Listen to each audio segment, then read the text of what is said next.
అన్నను దూషించిన వాడితో చేతులు కలుపుతాడని అంత సిగ్గు లేకుండా ప్రవర్తిస్తారని మాకు తెలియదు కదా.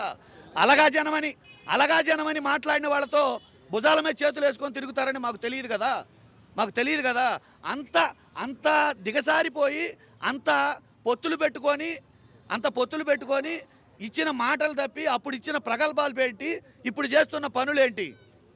అంతెందుకండి, నా గెలుపు నీ చేతుల్లో పెడుతున్నానని చెప్పేసి పిఠాపురంలో ఒక పెద్ద ఆయన చేతులు పట్టుకొని బతిలాడి ఒక్కసారి నన్ను అసెంబ్లీకి పంపించండి అని చెప్పి దండం పెట్టి తర్వాత గెలిచిన తర్వాత మొన్న సభలో ఈ గెలుపు మా సొంతం, ఎవడన్నా ఏదన్నా అనుకుంటే వాడి కర్మ అని చెప్పేసి మాట్లాడారు. మాటలు మార్చటం ఇవన్నీ వాళ్ళకే చెల్లు. ఎందుకు చెల్లు అంటే నటులు కాబట్టి మాటలు మారుస్తారు. ఎందుకంటే ఏ సినిమాకి ఆ సినిమాకే క్యారెక్టర్ ఉంటుంది, ఏ సినిమాకి ఆ సినిమాకే డైలాగ్ ఉంటుంది, ఏ సినిమాకి ఆ సినిమాకే వేషం ఉంటుంది. అలానే జీవితం కూడా అనుకుంటారు, ఏ రోజుకో మాట మాట్లాడొచ్చు అనుకుంటారు. That's not correct, that is not life.